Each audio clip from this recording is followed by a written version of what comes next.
Esa akwa ba bi bebra say de bokata mu semaba ebeto so de amamo. Era say de biaje bre na wo hwe bedwam wo Adom TV so. Se afei eno ababeke ho a ye de nkrahye no abana wieye kase no so asi bia ye dru ye de bokata mu semu a aba ena afei wankasa so online. Esma wo community ba bia kwose de nkuma ba bedi de bokata mu. Ne woni gi ho apesa wo kambi no. Onso betimi enso akabi.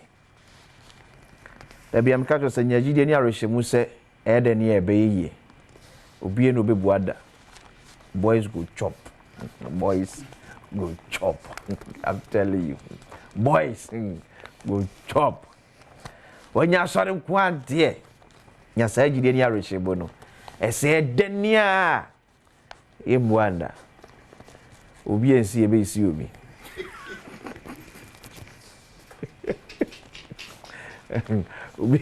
Ubi ensisiwa. Okay, so quick one. The work at wisdom in the daily graphic. This story here they about say street lights are what motor race in Ayira. Is it motorway street light no? Ni nada Ayira. Now almost the Saturday kuma cry say ba ku bi na say born 2021 no. Oh. Adom for afa kwanya Adom sa Adom TV ni Adom FM. Adom for amanfo omodom ye. Yeah, do my. And do you the book at anymore? Any asem kesia and orchestra Abraham Crunchy and this story by the motorway street lights vanish. Almost all the street lights that were installed on the 90-kilometer Accra motorway have vanished after 3 years. A daily graphic team recently observed that many of the street lights and poles installed in 2021 along the stretch have disappeared, while the few remaining poles are damaged. It is so on a motorway na say o car light in adwuma bedie pa bedie ntino the sure so be fa so adwumre dia na o car light no eye adwuma say girin na so do oni ba to say be for motorway na benya street light bi betimi abo ho ban dia Mr. Wada onkonkonya ne sa. Blame prosecutors for delayed Galamsey cases. Chief Justice Mame Justice Gertrude Araba Isabasa Kitokonu and I can so say so be a subobo no our Galamsey says whether quarter and quantum ho a yemfa mo won na bokwa adu no isa so mo enna emfa wadanse emma tentem emma court ni nyina so emfa temu entimi emma. Eurobond investors forgive Ghana $5 billion debt.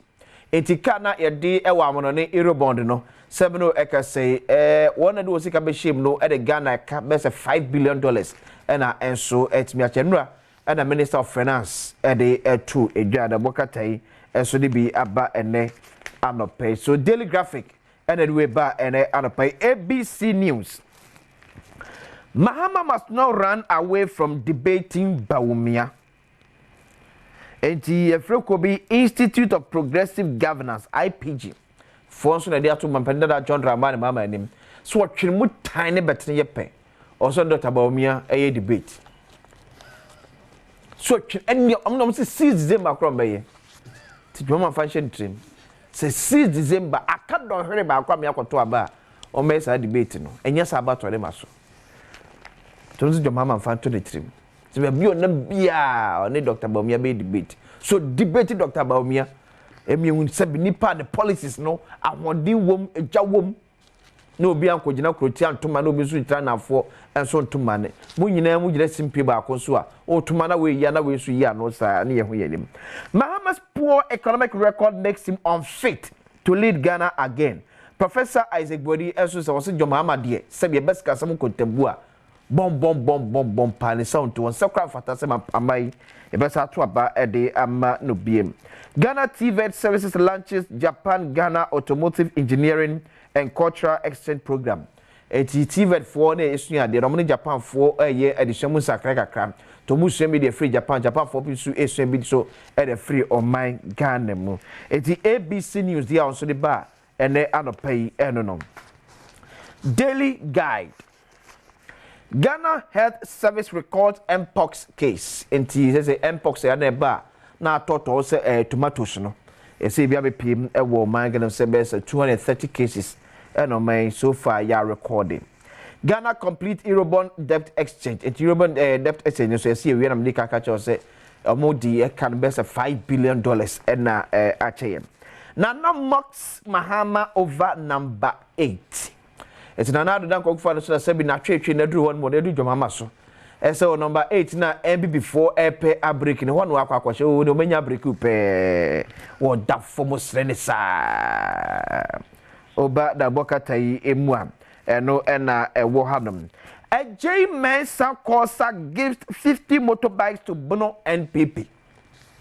It's the Minister for Local Government, Decentralization. Aya on Koya say Marashibe Jenny Emma Adeshewo Techiman. So about to Empesuaso. On Menyam for Martin a J Mensa Corsa. And then they saw the 50 motorbikes Akoche NPP. Koya a walk Bono Mantem. So Munye Enfamo, you must send a beya. MPP am yo konkun dia wo pe e wa fiba to no wonsa ebetimi aka so daily guide abakata enso anyway by the daily analyst enso edie eni okima before me ko ni so no ma me ko the Ghanaian publisher abakata enso osi Martin Abedufo ni enie ami Airbus scandal Amedu accuses OSP of cover up eti Airbus nhwemu na mo ye no owura Martin de be die ni so come at me or the ababa to just say Office of the Special Prosecutor Kiseja ben hwemu no ye o se beto just say mama ho fi ne hunim keka bia no osu omboa o makata na ma bebre so Matemi do ne cancer so OSP makata na ma bebre so say adanse die pe wo pa cha se jomama efom ye e wo Airbus sem no enya adanse die ketu okra papa about what dey beto just say omunifo bia onifo e wo mu nam Zoom Lion clarifies payment of YA operatives. Enti Zoom Lion penefo so babonti dia betu say no krese one no mo ye adwuma no. Omo de omo kana so omo temu afiri ne fire. Omo si afiri ne fire. Omo kana kra pa wo mu a. Sika no aban de omo ka say twom. Aban sika ne ba na omo so etimi etwie be ne so abepem ne aban sika yi emai. And so still Ora Joseph Sion Ajapon Pedipo da Zoom Lion no etu na mo bia so betimi ahwa boa. Sene be ya sa oha na abana etiaman for ye adwuma eprapra krom e wo Zoom Lion yoku ase abosum be kakra be se woyin onsanka onsika no obetimi ahwe no wate sa aka ne nyina e de fro na eja omso etimi ade ho na otokoso abo adwuma e de asomo man Ghana. Water supply improves in Cape Coast. Mina Ghana Water Company Limited for na e kan se afedie ano aye din e wo galamsey ekonomu no ama nsone ni ahyase etin kakrete ama nsone nye bi yeso ne so e de somade hia etisa mantam no Ghanaian publisher anyway e baye Mamenko Republic Press Akufo-Addo begs labor unions over planned strike. 80% and Adom Akufo-Addo there to labor unions for them so best from mother. Secretary atinom say a year October boso be to so the do ote. E wo Ghana fa na nyina west from mother mo twentwen so. Na ban 8 na mo aboase na be ya. Sa alesere na mo ere to aban na ban betimi etu wana mo. Idea from na galamsey ye nyina timi edi eso enkodem. Gabi Bimon's hatred towards Asante Bedietu. Eti Gabi asawchara ko say hey we are see home. So asenya Asante Bedietu ya de pa pia ko nimisa manfo tane sa. Sini petimi tana ko say ye bom pa sa Asante Bedietu e wo se bone benko na ba pa ye. Se bone benko. And Asante Bedietu ayenti Ghana fo bi etane sa bukura bom pa say wongu fa free attacks for assassination. Democracy Hub protesters UIGP and AG. Eti one year Democracy Hub demonstration and say chichi nipa be say adwenum ennan no. Yesoma kwasaman IGP and afi attorney general tunya da bokata ya. Bohunu de eti wakwasaman IGP ne attorney general. NPP calls out Owusubempa over Mahama prophecy. I'm say ye so for no ye mienu nyame be na atin free wo. Ukro ya wo si ba omia wa akomapa nti kunni ene dia. Ukura sa babonti sa betu jase jomama de ogina mpro ha obawe mpro ha eba ne se na afede na no mpa ya mo boy ya enu 2 minutes osinya menu wakasa ti before they can say nyama kwasinsia before they can say mpa se na no job mpa na best 1 minute 22 seconds Nyankopon timi no usu ben petimi akasa 1 minute 22 seconds a kire ne se do mama wa akoma pento sade we akonya na sada ne ama na mfo se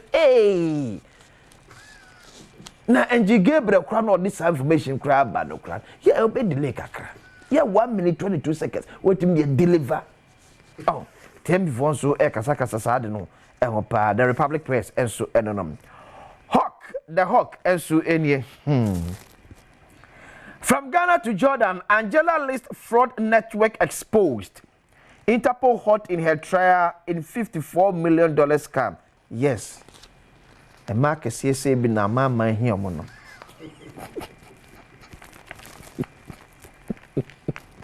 A mark CSA work kudru bu amount $54 million. Kalabule ngwa. Some say adiachi obia bedidi. Obabesia o $54 million. Kalabule nkwa. Person de eja. All day for thief, ma 1 day for master. The master. We have banyo so fe o. Who fe na say paper na so na so de so na nya $54 million na one fancy is you who say ya. So no fe $54 million scam. Kalabule. $54 million kalabule Obabesia Angela Oyini papa bia so kalabule eno de namusam Akufo-Addo hates local leaders for upholding peace. Voter register not perfect, not final, says Jean Adokwe Mensa and so Eddie Eno. Mahama promises 30% of political posts for women. Mama Panina that John Dramani Mama say Obetra say Kim.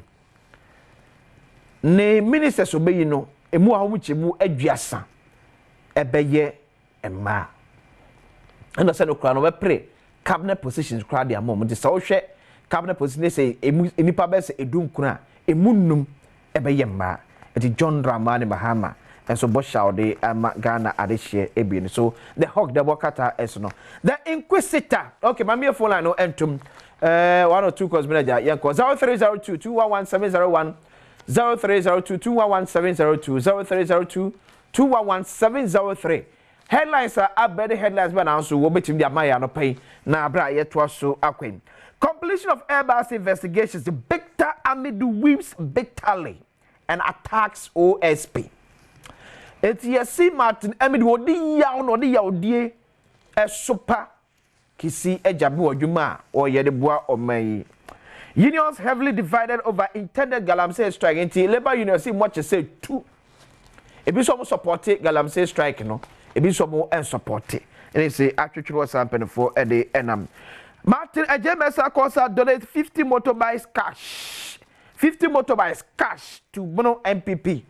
So money and Fanya Masanabeya. Obey to me Eddie and Kudim. Akwesi, good morning. Good morning. Boko there. I'm Adom. Quick one headline ban our headline ban what you want semka. Me kwacho de me.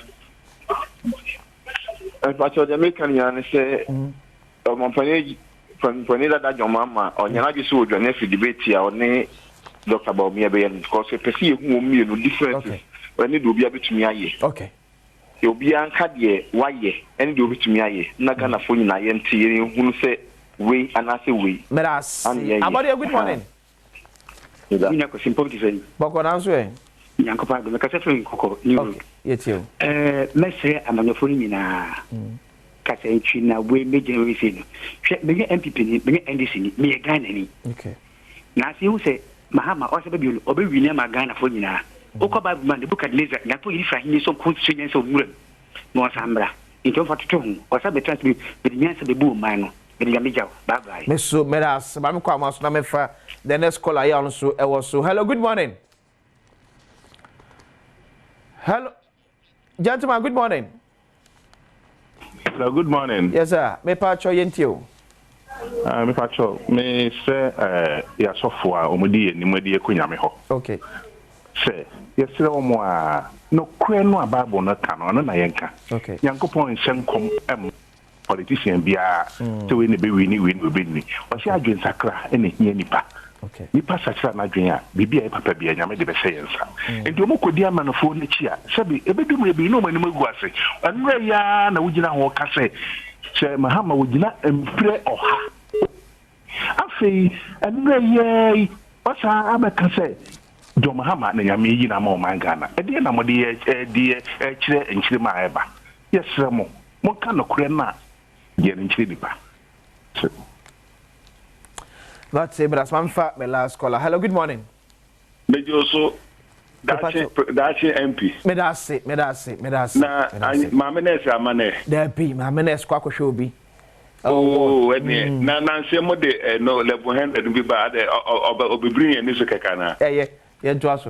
Yo, my men fe video so na mentia mini o peke ko eno ankasa. Okay. Na mentia abetifi MP. Na mentia Dr. Mamundu Baumia. Na ye mona na Adom so abaso ye best usu bempa wa kwasinsia se wo ni suade hu automation koma akase na ma papa bajiwu wo ni suade hu shem koma ebedana Dr. Mamundu Baumia ba wa ma post Mr. Bisau ebede wa ma post because wo so ku a ye smart ya ye tie from kakra because preaching kra no pa mo bekasa aye team paper review no kra esin kom se okay na usu bempa de me di papa no ho yaw papa we say wo de pia ni wo bi din kwa na wo dwunu akwasi there be nyabote Dr. Mamundu Baumia ba there be nyabote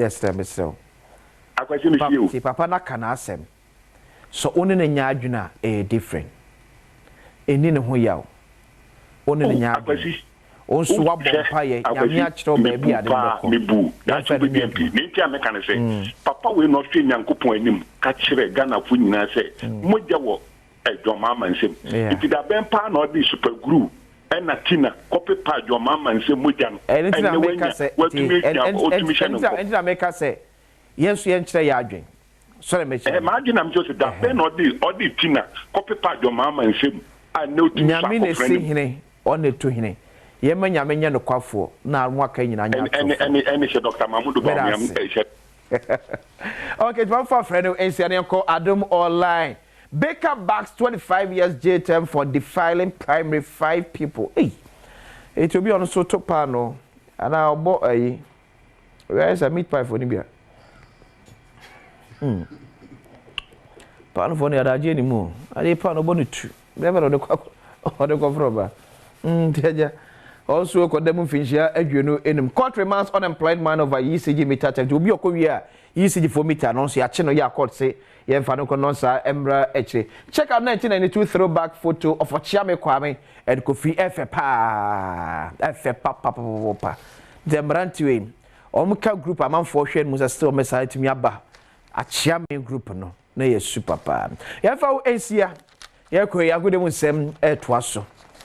And the head tips. Ye the awie tipaye store da ya nyabre ne hwebi ne solutions na Dr. Ede Eban and which sister Sandy be a guy ere on se pe be trans na atwen komo ba community be free o asemi de ka ho na afem pensem mu atoaso me den de akwasi nsia nyu afide free ano